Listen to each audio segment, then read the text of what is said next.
Everyone, Sitaram બધાઈને. કેમ છો બધા? મજામાં ને? સ્વાગત છે બધાનું આજના નવા વિડીયોમાં.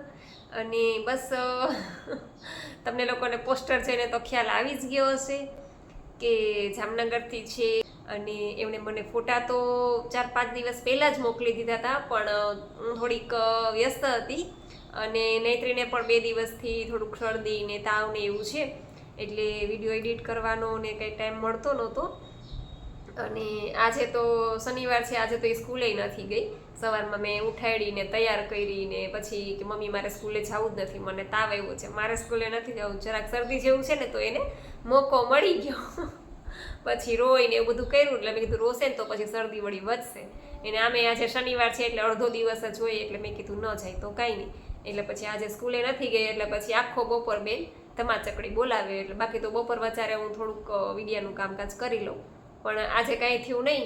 અને સાંજના 6 વાગ્યા છે, મેં કીધું લાવ હવે પહેલાં છે ને કોમેન્ટના જવાબ દઈ દઉં.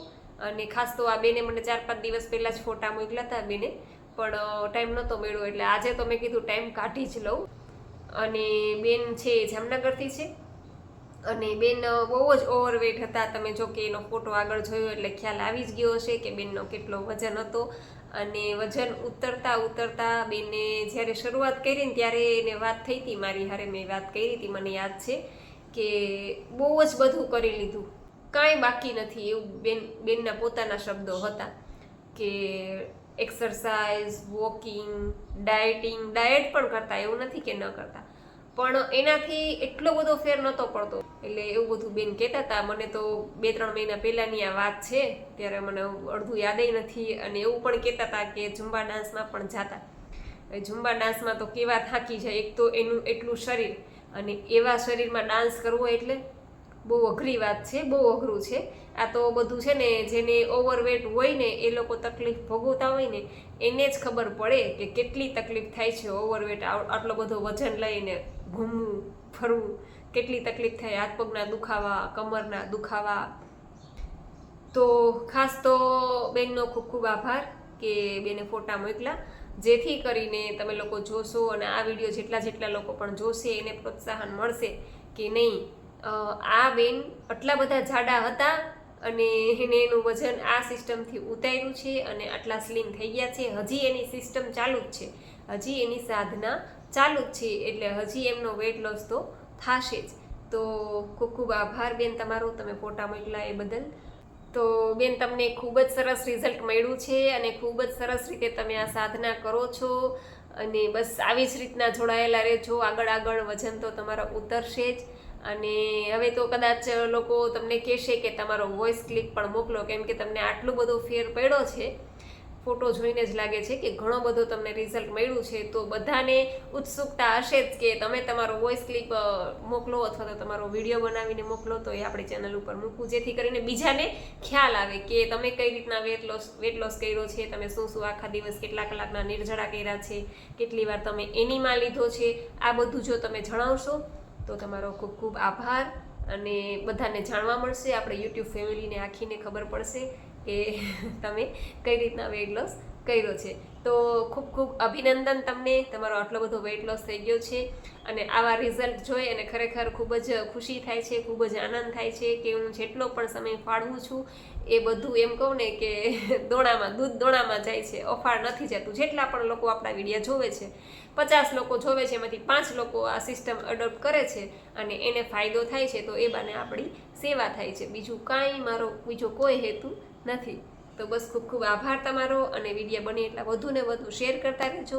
હવે બસ કોમેન્ટ છે થોડી ઘણી, આપણે એના પણ જવાબ આપી દઈએ.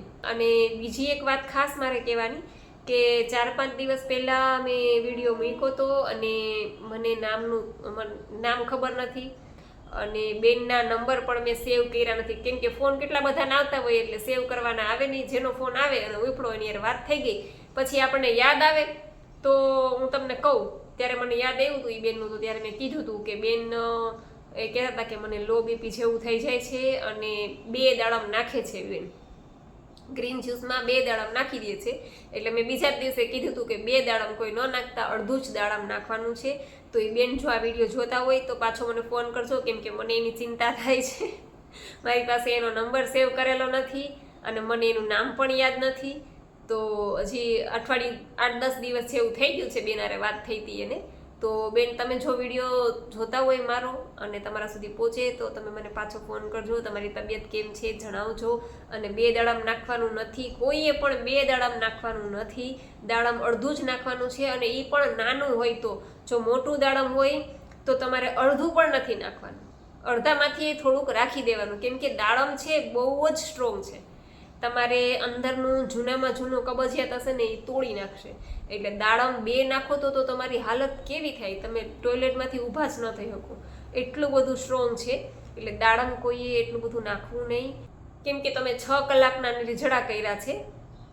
એ દરમિયાન જે મળ તમારો અંદર ટૂંકમાં ઉખડો છે, મળ આપણે કહીએ ને કે અમુક વસ્તુ છે આપણે એને પલાળીને રાખીએ.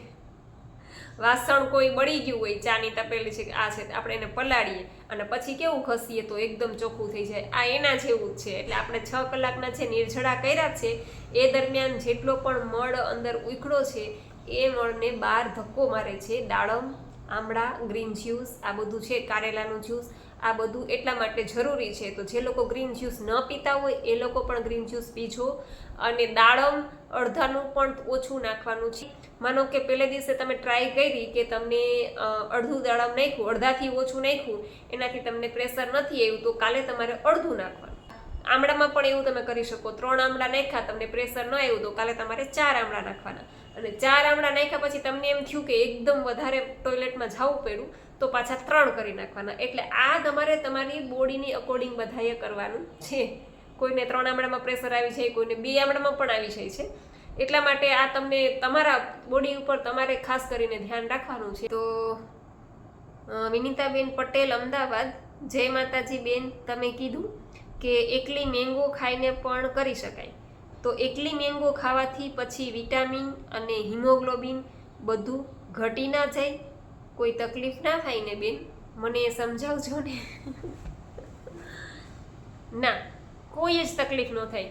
તમે રહી શકો તો 3 દિવસ મેંગો ઉપર રહ્યો, પછી તમે 7 દિવસ, પછી 9 દિવસ, પછી 11 દિવસ, પછી 21 દિવસની સાયકલ હોય છે. 21 દિવસ તમે મેંગો ઉપર રહ્યો એટલે તમારું આખું બોડીનું એમ કહું ને કે બ્લડ તમારું ચેન્જ થઈ જાય છે. જેવી રીતના તમે ગ્રીન જ્યુસ ઉપર રહ્યો ને, કોઈ 3 મહિના સુધી ગ્રીન જ્યુસ ઉપર રહે છે, એટલે તમારા બ્લડમાંથી કચરો એકદમ તમારે નાનામાં નાની એમ કહું નસ નાળીઓ હોય ને એ પણ એકદમ ક્લીન થઈ જાય છે. બોડી આખું તમારું ડિટોક્સ થઈ જાય છે ગ્રીન જ્યુસ ઉપર રહ્યો ત્યારે. અને તમે મેંગો કોઈ પણ એક આહાર ઉપર તમે રહ્યો ને ત્યારે તમારું બોડી ડિટોક્સ થાય છે. હવે માનો કે તમે 3 મહિના મેંગો ઉપર રહ્યા, કે 3 મહિના દ્રાક્ષ ઉપર રહ્યા, કે 3 મહિના તમે ગ્રીન જ્યુસ ઉપર રહ્યા, ત્યારે તમારું બોડી આખું ડિટોક્સ થઈ ગયું છે. ત્યાર પછી ધીમે ધીમે તમારે ચાલુ કરવાનું છે. તો ધીમે ધીમે તમારે કાચા ઉપર જ રહેવાનું છે, લિક્વિડ ઉપર અને કાચા ઉપર, રાંધેલા ઉપર તરત જવાનું નથી. તો કાચામાં તમે બધું ખાઈ શકો. સ્પ્રાઉટ છે, પછી ડ્રાયફ્રૂટ છે પલાળીને, એવા તમે સાંજના ટાઈમે લઈ શકો. પછી નાળિયેર પાણી છે, એનાથી પણ તમને એનર્જી ભરપૂર રહેશે. મોસંબીનું જ્યુસ છે, લીંબુ પાણી છે, આવું બધું રહેશો એટલે તમને વિટામિન, હિમોગ્લોબિનની કમી તો, કેમ કે આપણે ગ્રીન જ્યુસ પીએ છીએ ને એ છે ને ગ્રીન બ્લડ કહેવામાં આવે છે, લીલું લોહી છે. એ તમારા બોડીમાં જઈને તમારું આખું બ્લડ સુધારી દેશે ગ્રીન જ્યુસ છે એ. એટલે એવી ચિંતા ન કરો કે તમને હિમોગ્લોબિનની કે કંઈ પ્રોબ્લેમ થશે, કે હિમોગ્લોબિન તો ઉલટાનું વધી જશે. પાલક તમે 3 મહિના પીવો ને એટલે પછી તમે ડૉક્ટર પાસે રિપોર્ટ કરાવો ને તમારું હિમોગ્લોબિન વધેલું આવે. પણ એમાં તમારે ખાસ એનીમા વગર આ સિસ્ટમ કોઈ કરતા નહીં.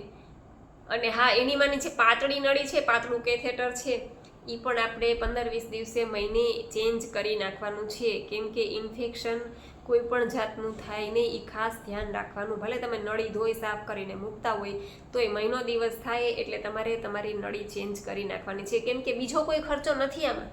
આપણે ઘરે રહી ખાલી એકવાર એનીમાં પોટ લીધો, તમારો વરસ હાલે, 2 વરસ હાલે, 3 વરસ, ખાલી તમારે પાતળી નળી જ ચેન્જ કરવાની છે. બાકી તમે બીજાના ડાયટ ચાર્ટ તો જોવો, કેટલા મોંઘા મોંઘા પાવડર છે, અને તમારે આ જ ખાવાનું ને ઓલું જ ખાવાનું ને આટલું જ ખાવાનું, જોખીને ખાવાનું. આમાં તો એવું કંઈ છે નહીં. ખાલી એક એનીમાં પોટ મંગાવ્યું, એક ગ્રીન જ્યુસ ગાળવાનું, તમે ગયણું મંગાવ્યું, અને બાકી તો જે આપણે ફ્રૂટ ને બધાના ઘરમાં એ તો આવતું જ હોય છે, કોઈ એક્સ્ટ્રા કોઈ લેતા નથી. કેમ કે અત્યારે ઘરે ઘરે બધા ફ્રૂટ, શાકભાજી બધાના ઘરમાં આવે જ છે, એટલે એ તો કંઈ પ્રશ્ન નથી. અને રાત્રે તો તમે જે જમવું હોય જમી શકો છો. એટલે તમને આ ડાયટ સિસ્ટમ કરવામાં જરાય કંટાળો નહીં આવે, હિમોગ્લોબિન પણ નહીં ઘટે, ચિંતા ન કરતા. એટલે એવી રીતના તમે મેંગો પર પણ કરી શકો. 21 દિવસ તમે ખાલી મેંગો ઉપર જ રહી શકો. પછી દ્રાક્ષની સિઝનમાં તમે 21 દિવસ, મહિનો દિવસ, જેટલા દિવસ રહી શકો એટલા દિવસ તમે ટૂંકમાં કોઈ પણ એક વસ્તુ ઉપર, એક આહાર ઉપર રહ્યો એટલે તમારા બોડીને સામાન્ય રીતે ખાલી શોર્ટમાં તમને સમજાવું ને તો કોઈ પણ વ્યક્તિ હોય એને આપણે એ કરે એટલા બધા કામ સોંપી દઈએ, આ કરવાનું છે ને પેલું કરવાનું છે ને ફલાણું ઢીકણું બધા કામ સોંપીએ તો એની ઉપર શું કહેવાય ટેન્શન આવી જાય કે એ એકલું વ્યક્તિ કેટલાક કામ કરે. તો આપણા શરીરનું એવું જ છે કે તમે અલગ અલગ એને આપો ને તો એને પચાવવામાં વાર લાગે. એની બદલે તમે એને એક જ આહાર આપો ને તો એને એક જ પચાવવાનો. એક જ આહાર પચી ગયો પછી એ શું કરે, આપણું બોડી ડિટોક્સ કરવાનું કામ શરૂ કરી દે. માનો કે તમે કેરી જ આપી છે તો એને કેરી જ પચાવવાની છે, પછી તમે કેરી આપી ને તરબૂચ આપ્યું ને સીતાફળ આપ્યું ને દાડમ આપ્યું ને અલગ અલગ કરશો ને તો એ અલગ અલગ પચાવવામાં જ એનો ટાઈમ રહેશે, તો તમારું બોડી ડિટોક્સ નહીં થાય. તમે એક આહાર ઉપર જાઓ અને એમાંય તમે લિક્વિડ ઉપર રહ્યો ને, લિક્વિડ તો પચતા કાંઈ વાર લાગતી નથી, એટલે લિક્વિડ પચી ગયું પછી તો એ તમારું બોડી ડિટોક્સ કરવાનું જ કામ કરશે. એટલે આ રીતના તમે મહિનો, 2 મહિના, 3 મહિના તમે લિક્વિડ ઉપર પણ રહી શકો, તમારું બોડી એકદમ ડિટોક્સ થઈ જશે. અને એમાં વચ્ચે તમે જ્યારે સ્ટ્રિક્ટલી ડાયટ કરો ત્યારે એનીમાં 3 ટાઈમ ફરજિયાત કરજો. માનો કે કોઈ કાચા ઉપર છે, કોઈ રસાહાર ઉપર છે તો એનીમાં ભૂલે નહીં. 21 દિવસ માનો કે તમે કેરી ઉપર રહ્યા તો 21 દિવસ તમારે એનીમાં 3 ટાઈમ કરવાનો, બાકી ભલે તમે 2 ટાઈમ કરો પણ આ ટાઈમ છે ટૂંકમાં પણ આ સમય દરમિયાન તમારે એનીમાં 3 ટાઈમ કરવાનો છે. એટલે ચિંતા ન કરતા અને આ ડાયટ તમે કરી શકો. અને પછી જીજ્ઞાબેન પરમાર કહે છે કે થેન્ક્સ દીદી આન્સર આપવા માટે. અને પિગમેન્ટેશન મતલબ કે દાય જે પ્રેગ્નન્સી પછી થાય છે, થઈ ગયા છે, મને 7 મંથની બેબી છે તો રો ફૂડ લઈ શકાય? અચ્છા, પ્રેગ્નન્સીમાં જ્યારે અહીંયા બધી કાળી કાળી દાજ થઈ જાય છે તમે એની વાત કરો છો, બરાબર ને? તો તમે ટ્રાય કરો, કેમ કે કોઈ ખર્ચો તો છે નહીં અને ઘરે રહીને કરવાનું છે. પણ તમે રો ફૂડ ઉપર જવાનું કહો છો ને તો તમારે 7 મહિનાની બેબી છે એટલે ફીડ તો કરતી હોય બેબી, પણ ફીડ કરતા હોય ને જો તમે ભરપૂર ફૂલ પેટે ટૂંકમાં તમે ફ્રૂટ ને સલાડ ને એવું ખાઈ શકતા હોય તો મને વાંધો નથી. બાકી રાત્રે એક ટાઈમ તમે જમી લેજો, તમને રાત્રે ભૂખ લાગશે જ, કેમ કે બાળક ફીડ કરતું હોય એટલે બહુ ભૂખ લાગે. તો રાત્રે તમે એક ટાઈમ જમી લેજો, બાકી એનીમાં અને આખો દિવસ તમે કાચા ઉપર રહી શકો, એમાં કોઈ પ્રોબ્લેમ નથી. પછી વૈશાલીબેન પટેલ કહે છે કે મારું વેઇટ બહુ ધીમે લોસ થાય છે, મહિનામાં 1 kg પણ નહીં ઉતરતું, તો પણ સવારથી બપોરના 3 થી 4 વાગ્યા સુધી હું નિર્જળા કરું છું અને ગ્રીન જ્યુસ અને ક્યારેક લઉં છું, નકર લીંબુ શરબત લઉં છું અને પછી રાત સુધી ચટર-પટર કંઈક ખાઉં છું અને 2 વાર સવાર સાંજ એનીમાં કરું છું. અચ્છા, એવું છે તો કદાચ એવું બની શકે કે તમારું આઈડિયલ વજન છે તમારું એટલું જ હશે, કેમ કે આઈડિયલ વજન આપણું બોડી ફિક્સ નક્કી કરી લે પછી એનાથી ન ઉતરે કે ન વધે. કદાચ વધે તો એ 2-4-5 કિલો વધે, પછી એનાથી વધારે ન વધે જો આ સિસ્ટમ કરતા હોય તો. બાકી 3 ટાઈમ ખાવાનું ચાલુ કરો એટલે પાછું વજન વધી જાય. પણ આ સિસ્ટમમાં મારી જ વાત કરું તો મારું 45 કિલો વજન થઈ ગયું હતું, અત્યારે મારું 50, 51, 52ની આસપાસ રહે છે. નથી મારું વધતું કે નથી મારું ઘટતું, અત્યારે મારું આઈડિયલ વજન એટલું ફિક્સ થઈ ગયું છે ને કદાચ મારું કદાચ 55 સુધી જાય તો એ મને ચિંતા નથી અત્યારે, કેમ કે મારી હાઇટ ફૂલ છે એટલે 55 સુધી જાય તો એ ટૂંકમાં સારું લાગે એમ કહેવાનો મતલબ છે. એટલે કદાચ તમારું આઈડિયલ વજન તમારું એટલું તમારી બોડીએ ફિક્સ કરી લીધું હોય, નક્કી કરી લીધું હોય તો તમારું વજન નહીં ઘટે. છતાંય તમે ટ્રાય ચાલુ રાખો, સિસ્ટમ ન મૂકતા છતાંય તમે. બાકી એવું વિચારો કે વધે ઉતરે નહીં તો કાંઈ નહીં, કમસે કમ વધતું તો નથી. બાકી જો વધવાનું પાછું ચાલુ થાય પછી કંટ્રોલ કરવું અઘરું થઈ જાય, એટલા માટે કે એવું વિચારો કે ન ઉતરે તો કાંઈ નહીં પણ આટલું તો મેન્ટેન તો રહે છે કમસે કમ. કહેવાનો મતલબ છે કે આપણું બોડી આપણું નક્કી કરે આપણું વજન કેટલું જોઈએ છે ને એ જેટલું જોઈએ છે ને એટલું એ વજન રાખી લેશે. પછી સાવિત્રીબેન કહે છે હરિઓમ, જય માતાજી બેન, થેન્ક યુ રિપ્લાય આપવા માટે. બસ તો આજે ખાસ બધા કોમેન્ટ કરજો અને પેલા બેન છે એમનો વેટ લોસ ખાસો એવો થયો છે એને બધા અભિનંદન દેજો, કેમ કે એણે બહુ સ્ટ્રિક્ટલી અને બહુ વ્યવસ્થિત ડાયટ કર્યું છે અને હજી પણ એનું ડાયટ ચાલુ છે. ઓવરવેટ હતા એમાંથી અત્યારે 76 કિલોએ બેન પહોંચી ગયા છે. તો બેનને ખૂબ ખૂબ અભિનંદન, અને બસ આવી જ રીતના આગળ વધતા રહ્યો, સાથ સહકાર અને સપોર્ટ અમને પણ આપતા રહ્યો. તો જેટલા લોકોના વેટ લોસ થયા છે, જેટલા લોકોને સાધના ચાલુ છે, એ બધા કોમેન્ટ કરજો, અથવા તો મને ફોટા મોકલજો, અથવા તો વિડીયો મોકલજો. તો આપણે ચોક્કસ આપણે ચેનલમાં એને અપલોડ કરીશું, જેથી કરીને બીજાને પણ પ્રોત્સાહન મળે. તો બસ આ સાથે જ વિડીયો પૂરો કરું છું. તમને વિડીયો કેવો લાગ્યો એ જરૂરથી કહેજો. લાઈક કરજો, શેર કરજો, અને ચેનલમાં પહેલી વાર હોય તો ચેનલને સબસ્ક્રાઈબ કરી લેજો.